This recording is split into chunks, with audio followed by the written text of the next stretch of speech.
Praise lord, హల్లెలూయా. దేవుని నామానికి స్తోత్రాలు. మీ అందరికీ నా వందనాలు తెలియజేస్తున్నాను. ఈ దినం కొరకు దేవుడు సిద్ధపరిచినటువంటి మాటలు.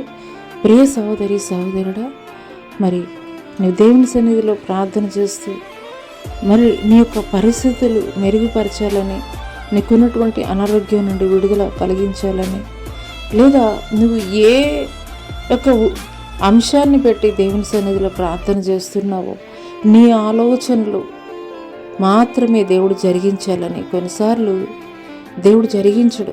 కొన్నిసార్లు దేవుడు ఆ యొక్క ప్రార్థనని ఆలకించేటువంటి వాడిగా ఉండడు.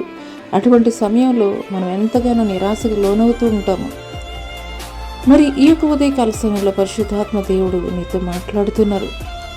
మీరు చెడ్డవారై ఉండి మీ పిల్లలు రొట్టె అడిగితే రాతినిస్తారా? చేపని అడిగితే పామునిస్తారా?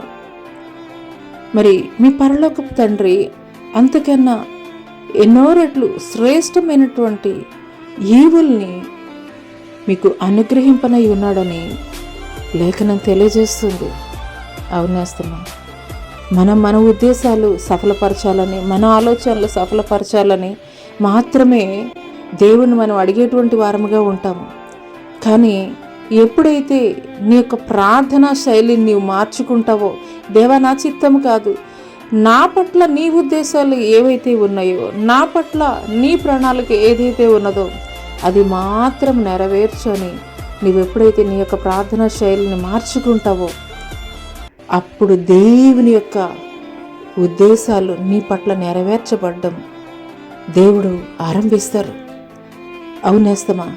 మనం మనుషులుగా ఉండి మన బిడ్డల పట్ల ఉన్నదానిలో మనం బెస్ట్గా ఇవ్వాలని మనమే ఆలోచించినప్పుడు ఆయన పిల్లలమైనటువంటి మనకి ఆయన మరి ఇంకా ఎంత బెస్ట్గా ఇవ్వాలనుకుంటాడు. కాబట్టి ఈ దినము నుండి నీ యొక్క ప్రార్థన శైలిని మార్చుకో. దేవా నా ఉద్దేశాలు కాదు, నా ఆలోచనలు కాదు, అవన్నీ కంప్లీట్గా రాంగ్ అని నేను తెలుసుకున్నాను, నేను కొట్టివేస్తున్నాను, నేను ప్రక్కకి నెట్టివేస్తున్నాను. నీ ఉద్దేశాలు, నీ ఆలోచనలు, నీ ప్రణాళిక మాత్రమే నా పట్ల నెరవేర్చు అని నువ్వు దేవుణ్ణి అడగగలిగినట్లయితే, ఒక దావీదు పట్ల దేవుని యొక్క ప్రణాళిక ఏ రీతిగా నెరవేర్చాడో, గొర్రెల కాపుల నుండి ఇజ్రాయేలుకి కాపరిగా రాజుగా హెచ్చించాడో, అదే రీతిగా దేవుడు నిన్ను కూడా హెచ్చించబోతున్నాడు.